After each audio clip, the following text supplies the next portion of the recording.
Good morning, everyone. Excuse the delay here. Today, we got, with God's help, this week we finished the mimer, the how do you call it, the discourse, the essay in Likuti Torah. In Likuti Torah, and it talks about how the mountains might move and the hills might move, but my mercy for you will never stop. And it said that's talking about the essence of the Jewish soul comes from God's mercy, and the whole world comes from God's mercy, and that this will never stop. The Jewish people, no matter what they are, even though we haven't got a temple and we're all confused and etc., but nevertheless, God's mercy will always redeem us. Remember, we learned that. Good. So now you can go over that, by the way, if you want to. It's very beautiful and very deep. The lessons are very practical. Now here we have charity. Let's give charity today. Begin the day by giving charity and have the middle of the day charity.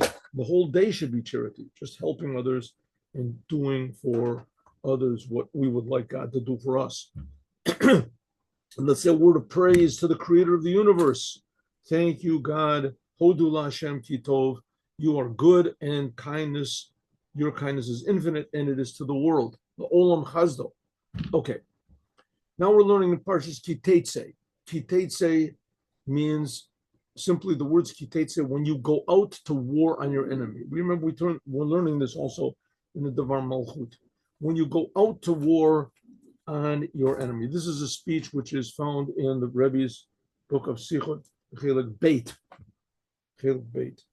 Which there's now, I think, like over 40, I think 45, almost 50 books of the Rebbe's speeches, just like in the first 20 years. Now there's a whole series that they put out that there's more than also 50. They're very thick. Let's see what they are. You know, I have one like this of the Rebbe's speeches. The Rebbe's speeches. It's very interesting. Here, see, very thick book here. This is book number 85. This is book number 85. So these are speeches, and these are just speeches of the Lubavitcher Rebbe in the year 1976. Huh? That's up to 1976. And the Rebbe, of course, was speaking until 1992. So this is like only the first 20-something years. So the Rebbe has volumes and volumes and volumes of what he spoke. And the Rebbe usually also wrote the footnotes. He knew all these things by heart. But very interesting. And maybe perhaps more interesting is that very few Jews have read what the Rebbe writes. And the Rebbe has like 200 books, and people just don't read what the Rebbe writes. Very interesting. There's and nevertheless, nobody criticizes it. You know, nobody gives a reason why they don't read what the Rebbe writes. Okay, let's go. Says the Rebbe, this is Parshas Kitetse. Kitetse is talking about going out to war. That's how it begins. It has in it something like 72 commandments. Got a lot of commandments in this Torah portion. A lot of commandments on this. There's a book called Mitzvot Hashem, and I'll tell you one second how many commandments are in this week's Torah portion. There are exactly, here it is, here it is, 20, that's right, 26 positive commandments and 47 prohibitions. So you add it's 73 commandments in this week's Torah portion. From the 613 commandments, 73 on this week's Torah portion. Okay, this week's Torah portion.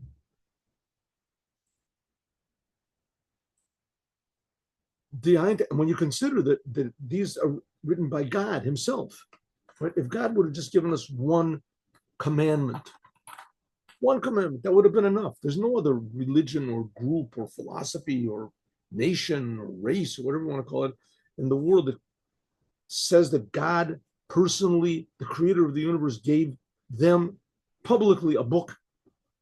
No such thing. Even if God, the creator of the universe, would have given one word, one little sign or something like that, everybody would be wearing the sign. Here's a whole entire book, 613 commandments, Every word is written by God Himself. God, who's creating you. You exist, right? You know that you exist. There's some people that say we don't exist. Dahainta Kasidra, this week's Torah portion begins by saying that when you go out to war on your enemy, God will put it into your hands and you will take prisoners. Take a prisoner, Shivyo. Their inyan, the whole topic of this in spirituality. What is this spirituality? Now, like we said so many times before, everything that is written in the Torah is inside of us. That's perhaps the main lesson of Chassidut. Everything which is written in the Torah is inside of us, and the Torah is a workbook. The Torah is not just a religion book, how to get into heaven. The Torah is a workbook, how to fix up the world, the earth. But in order to do that, you have to be, how do you say, properly aligned emotionally, you want to call it spiritually.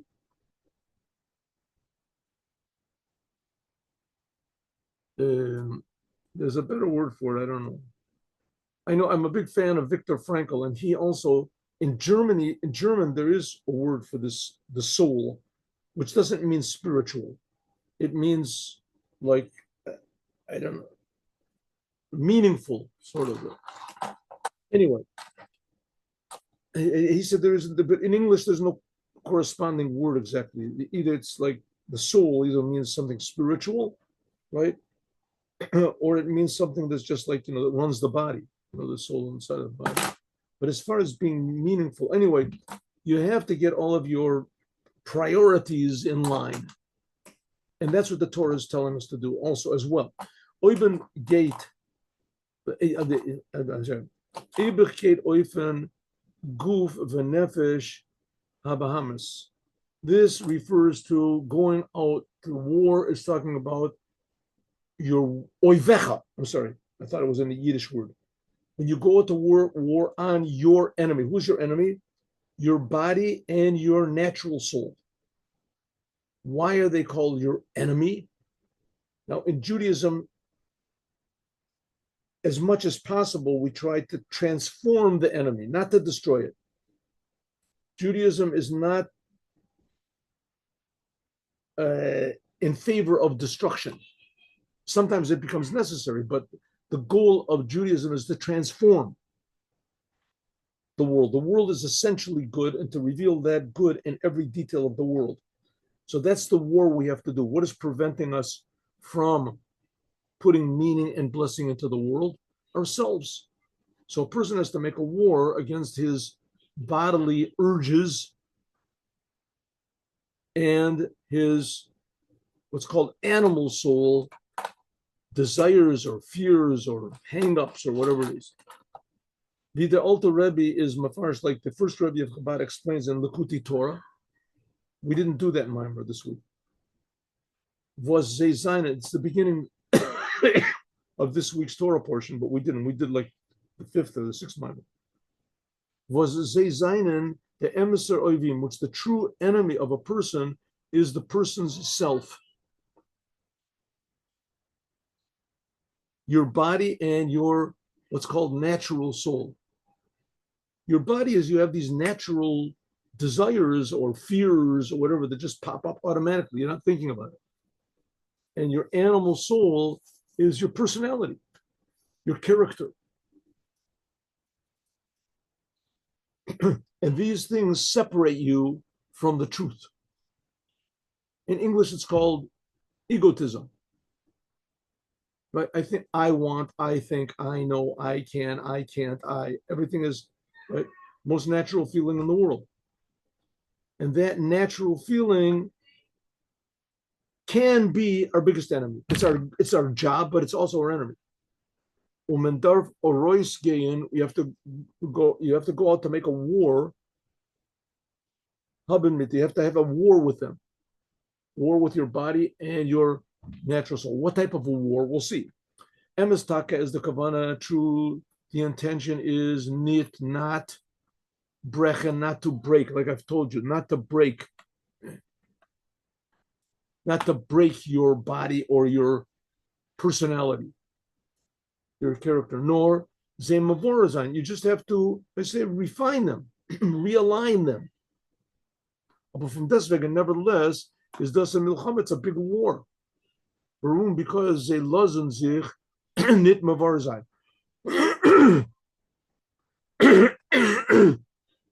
Because they don't allow you to refine. It's like somebody being on a bus. I know somebody who had dreams, used to have a recurring dream that he was in a bus, a big bus full of people, and the driver somehow or other he fell asleep or whatever had, and he had to go and grab a hold of the steering wheel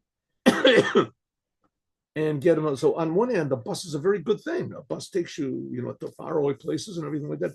But if the driver goes out of control, then you got big problems. You have big problems because the bus can be very dangerous to others and also to all the people that are in it. So it's the same thing. Your body and your soul is like sort of the bus and the driver. And if the bus and the driver are messed up, then they can become very dangerous.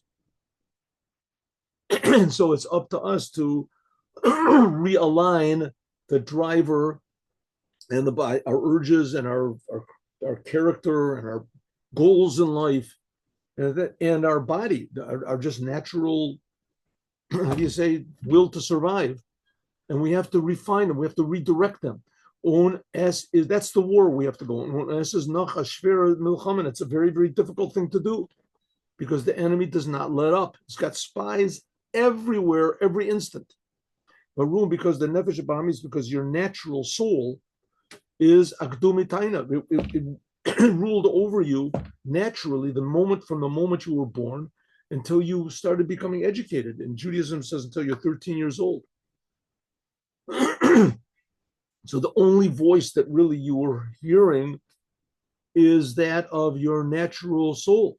And little children, they do the Torah and the commandments and etc. But they're not doing it because God wants it so much. They're doing it because they're just educated to do. They're just educated to do. And so their sort of free will is sort of turned off.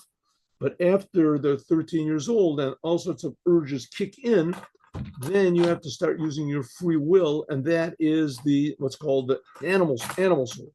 Or if them on this zog there it says, you have to go out to make a war. You only have to do is just go out to make the war. Decide that you want to defy and transform your natural desires and wills and personality. You want to work on it. You want to and then Zokman dear to as soon as you decide you want to make a war, God will put it in your hands. Just a little piece of advice over here. If you want to change your personality, in fact, anything you want to do in the world, there's a speech given by the Rebbe earlier. What is it? In the beginning of Breshit. The first thing you have to do is pray. Before you do anything. Of course, prayer alone is not sufficient, but if you have no other choice, then prayer is the only thing you can use. But first of all, you have to pray to God, Hashem, help me. A person, let's say, he's an alcoholic. Let's take an extreme example, right, of a person who how do you say, the bus driver is passed out. You become an alcoholic. Your body rules over you, and your feeling of pleasure rules over you. And so you got to take that another drink. So you want to stop it doing it. First thing you have to do is pray to God. Pray, God, please help me. God, please help me. And don't stop praying. God, please. And then you have to go and look for help. You got to get professional help. You got to go to Alcoholics Anonymous, whatever you have to do, But first of all, you have to pray. And if you decide, make that firm decision that you are going to change yourself in order to be, how do you say, in tune with what your creator wants, then you're already victorious. Al oivecha. And it says even more, it says, that God will put it in your hands. As do vestim arayin nemen, that you will for sure conquer. Unit chas v'shalom farkeret, and that your desires and your body and your natural things will not conquer you. Because again, who is the real you, right? We're talking about a Jew or a non-Jew. Who is the real you? The real you, it says, God said to Noah that, hey, you can't kill people because man is made in the image of God. Man is made in the image of God. This he said to Noah like 600 years after the world was created, after Adam ate from the tree. Man did never lost his image of God. Man is essentially good. You have to try to get to this essential good, but it's not easy because naturally what is good? That's why we give charity in before the class. Good means going out of yourself, fixing the world up, helping others, doing what God wants, not what you want, not being selfish. It says if you want to try to get out of your false selfishness, as soon as you start, you're already victorious. As soon as you stop being victorious. And Nachmer, and even more, as Vedzich Tzukum, and it will come in addition. The Shavita Shivyo, you will actually take prisoners. Was does is the Nitzutzos, you get this what's called the sparks of holiness, which are in the world. And when you do that, Rav Tavuot B'Koach Shor, then your natural personality and your natural desires, what's called your animal soul, becomes a help to you. Right? Like if you regain control of the bus, then it's very, very beneficial. You can get to places in 1/100th of the time than you would if you had to walk. Okay, then, so therefore you go out to war. What's the Rebbe's advice? If you find that you have troubles in your personality, in your life, in your different, go out to war. What's the war mean? I am going to start doing what God wants, and God's going to help me. And as soon as you make that decision, then you're already on the first step to victory. Okay, step number one. Let's number another speech of the Rebbe here. I'm going to skip one over here.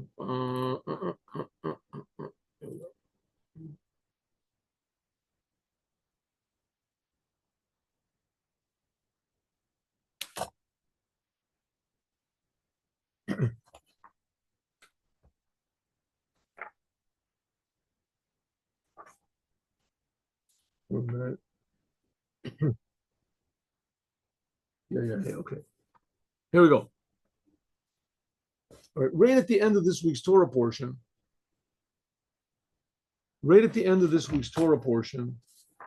it talks about AMALEK. We'll see how much we can get done of this. I hope we'll finish it. Let's go. Yes. Okay. Here's a speech that was given by the Rebbe in 1957. Ready? Here we go. Faran Deos, there are opinions.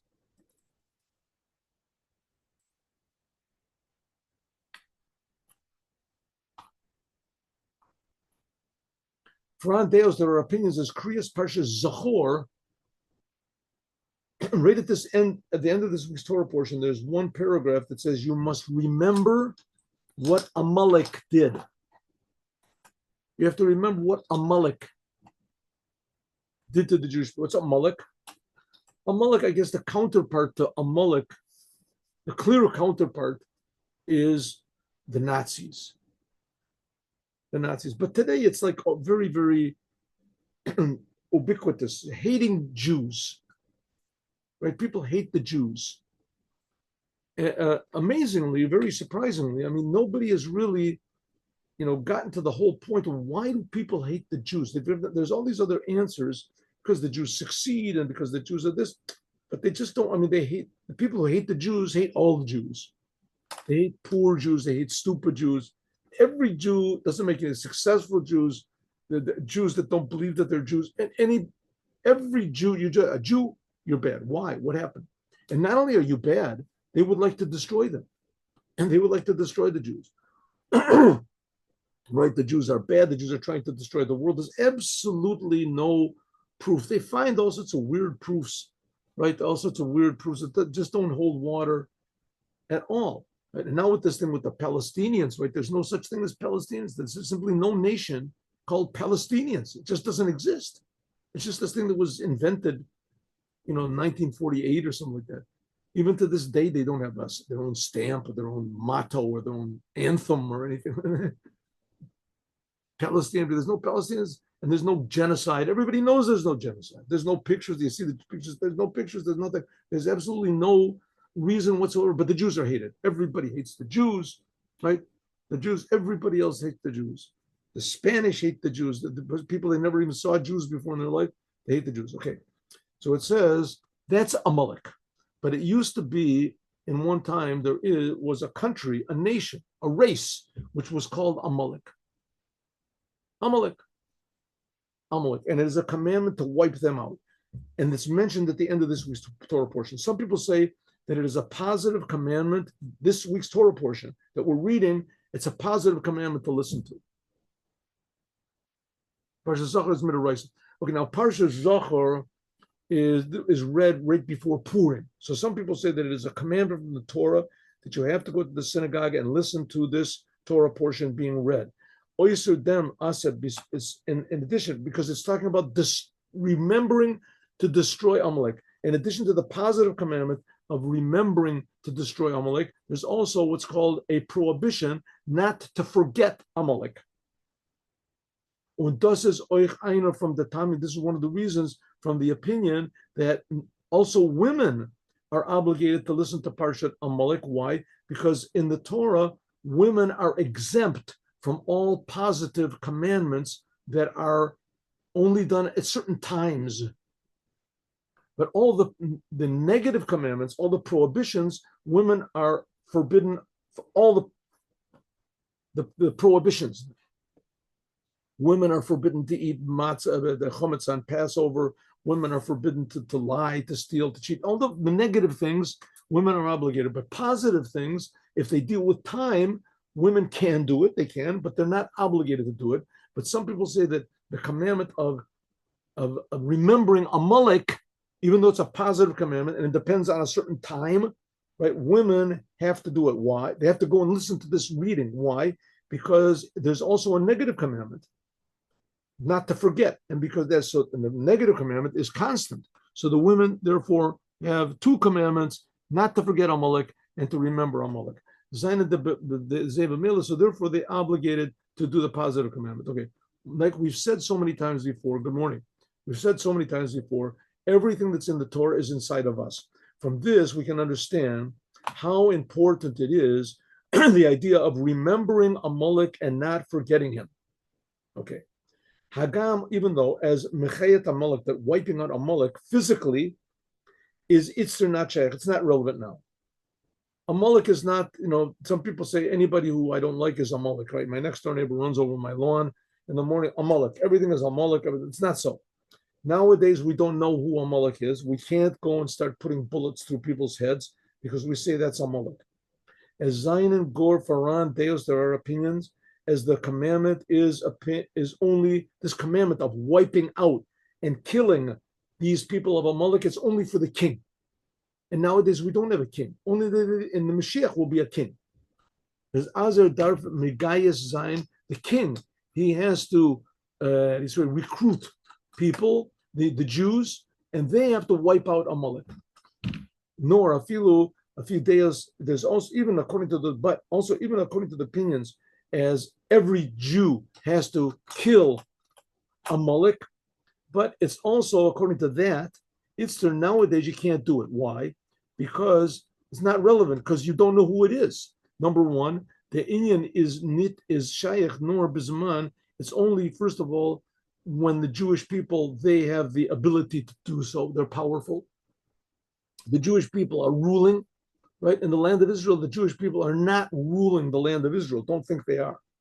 The Jewish people are certainly not ruling the land of Israel, right? We're worried about what America says, what France says, what Germany says, what this says, what the United Nations says, what the media say, right? We're worried about what the Abu Mazen says and what this guy says. So we're not ruling the land of Israel in any way, right? We're not ruling the land of Israel. So therefore, it's not relevant that we can kill Amalek. Number one. Number two, Norven Menves clear. You have to clearly know who exactly is Amalek. You can't say Suffolk Medaraisa Lahakel, and therefore the Hachamer, I'm sorry, therefore anybody who looks like Amalek, I'll kill him. You can't do that. Aber Mishabah and Sencheriv, why? Because there was a story about Sencheriv. Now, Sencheriv was in the middle of the first temple. And Sencheriv came along and he conquered the whole world except for Israel. He conquered the whole entire world and he moved everyone around. right? He drove entire nations from one place to another. Therefore, it says he confused the whole world. And nowadays, we don't know who Yishmael is. We don't know only the Jews, we know who they are. Gateman, Loit, Rove. So therefore, we have to go according to the majority. And the majority of people in the world are certainly not Amalek. So you can't kill people because you don't know who Amalek is. Nor when Mashiach, only when Mashiach will come, then can the Jewish people destroy and they'll bring all the Jews back to Israel. Then we will be rulers. Then we can, how do you say, we can clarify the world by destroying Amalek. We'll know who comes from Amalek. Is then when the Melech Mashiach, he will mochazayin alle inyanim from Amalek. He'll wipe out every trace of Amalek, from man to woman, etc., to kill them all. Their animals, their children, everybody. Amalek. Thus is in Gashmi. This is physical. I mean, just think for 1 second. I mean, Hitler killed about 50 million people. 50 million people. He killed like 27 million Russians. Just killed them all, right? If somebody would have recognized who the Nazis were, who the murderers were back then, he would have saved a lot of lives, right? Let's say there was maybe 2 million of them that were Amalek. How many SS? How many were there? If you could have destroyed, think of all the, but we can't. We don't know exactly who they are. So you can't kill a person. But when Mashiach comes, is he'll be able to reveal who these truly evil people are, and there'll be very few. And then we'll be able to do this commandment of wiping out Amalek. In any case, nowadays you can't do it. And the Torah is relevant for all time. So what does it mean today? It says this is physically. I'll bring Avoda Baruch this, but spiritually is Faran. There is the whole idea even now as Al Yidden that all the Jews are obligated to remember Amalek, and even women, they have to go out to war. What type of a war? The commandment from remembering, destroying what we have to remember what Amalek did. By the way, what was Amalek? Amalek was a nation that when the Jewish people left Egypt and the whole world was afraid of the Jews, they saw what happened, Amalek attacked them. And they knew that their chances of winning were very slim, but they didn't care. They couldn't stand to live in the same world as the Jews. They couldn't stand it. They couldn't stand to be in the same world that there were Jews. Okay, maybe when the Jews were all slaves in Egypt, they could sort of bear it. But as soon as the Jews got out of Egypt and they were independent, then Amalek kicks in and says, I got to kill them all. I'll kill them all. Amalek. That's the nation of Amalek. And they never were wiped out totally. It says that King Saul almost wiped them all out, but he didn't. He left one person. Anyway, nowadays there's Amalek. That's the nation. But what about inside of us? There's also Amalek. Inside of us, everything in the Torah is inside of us. Is nitnor ein mol. Not only once in life do we have to, one time of a year, do we have to remember Amalek and wipe him out, but every single day. Every single day. Vosdos is the Horah. This is the teaching. How important it is, Nogea, remembering Amalek spiritually, at least spiritually, in serving God. Amalek is a feeling inside of us. We'll see. Inside of every single Jew, they're in from Amalek in Ruchnis. Spiritually, it's inside of us. It's living inside of us. Is Asher Korcha Baderech, that he cools us off. Vet machen kalt. He makes a Jew insensitive. He takes away Jewish enthusiasm. He covers and confuses Jewish identity. Amalek wants to destroy the Jewish people spiritually, physically, makes no difference. Wie der Midrash teach, like the Midrash says, is der derech from Torah. The way of the Torah is, one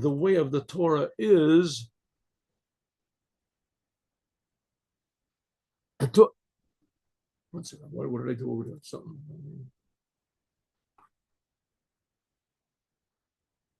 Oh, I'm sorry. In them, derech from Torah, in the way of, in the, as you say, the performance of Torah and the commandments,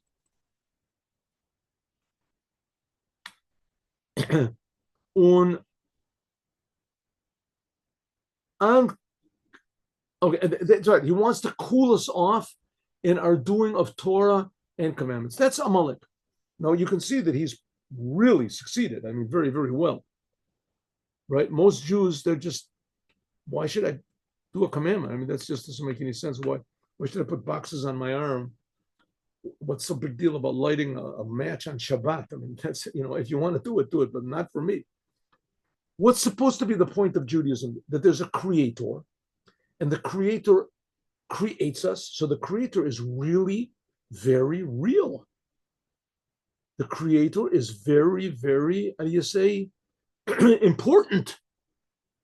He's creating us. Do you believe this? No. That's Amalek. Amalek cools you off to the fact that there's a creator, and the creator loves us, and the creator gives us responsibility, and we have to we have to fix up the world. How? By means of doing the Torah and the commandments. And Amalek cools you off to this. When I'm kegen them krirus, and again opposing this coldness from Amalek, what do we have to do? We have to make a war every single day. Jeden Tag, every day. Es ist wenig, it's not enough, it's not sufficient. Was hat sich nachten, what you did yesterday, angewart. Yesterday you were warm and enthusiastic to Torah and the commandments. In the Torah or in prayer, you have to renew it all the time. Darf heint, now you have to weiter milchama halten. You have to make war against the coldness of Amalek. Huh? You go into people's houses, your picture is on the wall. Ooh, here he is, the big tzaddik, Rabbi Grace. We're so happy that, right?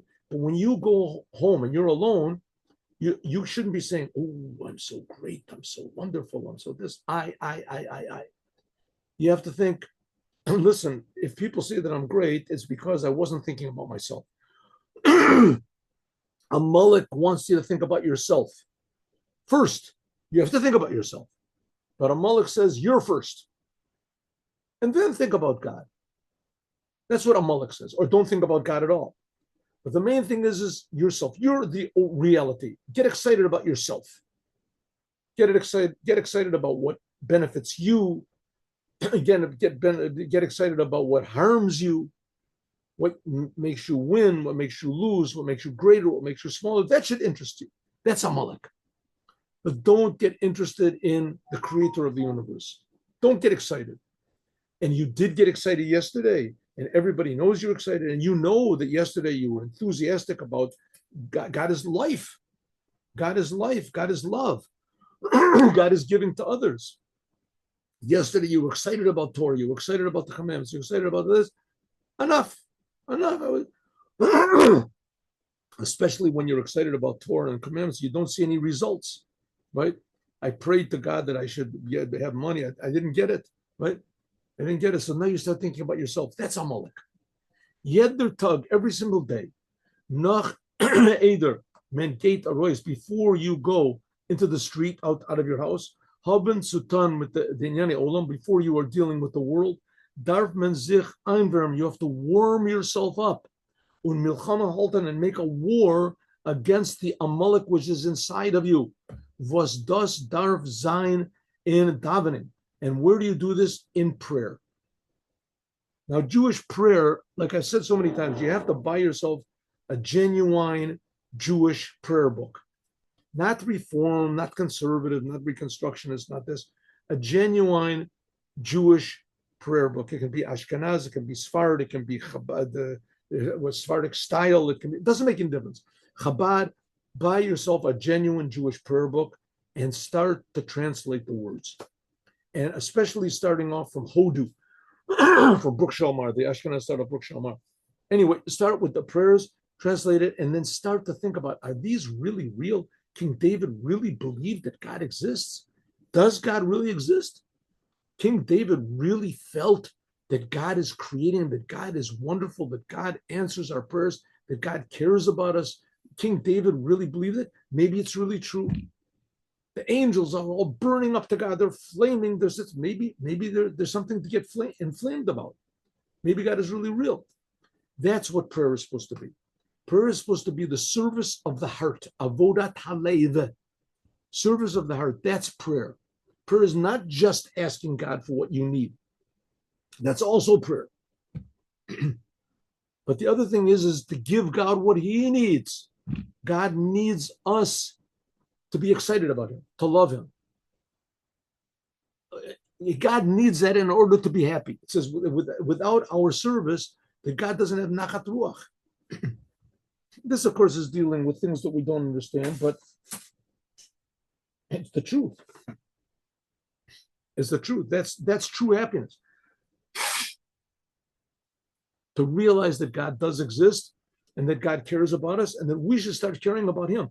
Durch der Hitlavut, by means of getting excited in prayer, when you pray to God, as veter kenen milchama halt, and then you can have war with AMALEK in the Visha, in the time Hatzutan, when you're dealing with the world. You don't get so excited about yourself, you get excited about God. Und das is the hachana, this is the preparation for wiping out the seed of AMALEK, wiping out the race, the nation of AMALEK, even physically. Why? Which this will be only by means of the Mashiach. Was es is nogeya, it's a person, therefore it is necessary. What I'm sorry, was es is nogeya, the person is what you should tell others is, right? What you should get out of this is the war with AMALEK, Darzain, Bakal, Dor, Vador has to be constantly, every generation and every day. Our enemy is indifference. Our enemy is insensitivity. Our enemy is ignorance, lack of education, things that make us remove our natural excitement for God.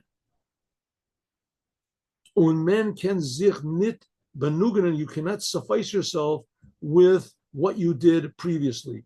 Men can sich nicht benugen, you cannot suffice with was hat gehat a shine zayde, that you had my grandfather, look at my grandfather's picture on the wall. He was a big rabbi.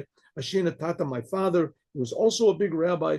Even with yourself, I'm also a beautiful rabbi. Look at me. I have the people who love me. They listen to my lectures. Thousands of people come, right? No, what you did yesterday is not enough. Nor darf ständig, you constantly have to make a war against the coldness of AMALEK.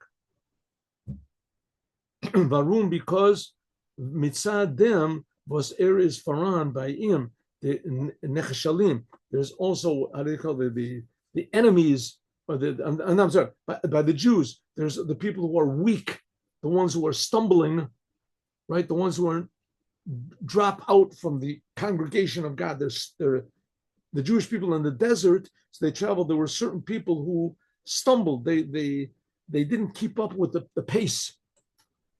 As Ken Zicharain happen, AMALEK can get AMALEK looks for people, for Jews who are not excited, and it makes them less excited, makes them do things which are totally opposite what they're supposed to. Biz men can poil him. So you have to make war against AMALEK, warm yourself up until you can bring about, with the arrival of the Mashiach, the Machat Timchet Zecher AMALEK. You can wipe out any memory of AMALEK, and as Macha Emcha et Zecher AMALEK, the Mamish, the Mashiach shall come and wipe out all of these negative forces in the world that oppose Judaism. So that's what I said before. Anti-Semitism, Jewish hatred is inside of us. Each Jew has a little Jew hater inside of him, a little AMALEK. Every Jew has a little Hitler inside of him. Every single Jew does. But rare exceptions. There are big tzaddikim, right? The Lubavitcher Rebbe, the Baba Sali, people like Moshe Feinstein, big Rabbi Steinman. There are big tzaddikim. There's many. I have no idea who they are, but there are. But except for them, rare exceptions. And the Tanya says there's only one in every generation.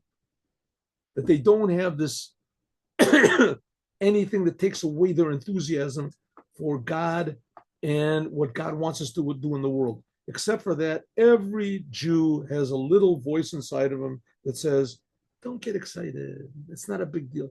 The Rebbe even has one speech where he says that AMALEK, even when God does a big miracle, so comes AMALEK. He comes and he says, what are you excited about a miracle? God can do anything. So big deal. So God splits the sea. So God, we won the 6-day war against, we were outnumbered 20-1. So God did, okay, don't get excited about it. Believe in God. God did it, but what's the big deal for God? Listen, why did he even send the enemies in the first place? Don't get excited. That's the main thing is not to get excited about the creator. That's AMALEK. AMALEK comes to cool you off, to take away your enthusiasm for your true Jewish identity. How do you wipe it out? The main way of doing it is praying in the morning. And if you want to pray in the morning properly and understand the deeper meaning of the words, that's what Chassidut comes from.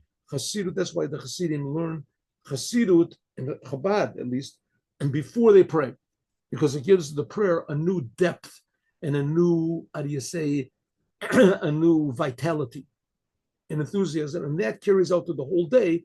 Why? Because you know that the world and everything in it belongs to God. God is creating it. It doesn't belong to us. So we have to live according to God's creations, and God is a living God. Judaism is living. It's alive. It should be warm. And AMALEK wants to cool us off. AMALEK, get away from me. We don't want anything to do with him. Yamach shamo v'zichro. And that's the commandment we learned this week. To wipe out the memory of AMALEK. Okay, now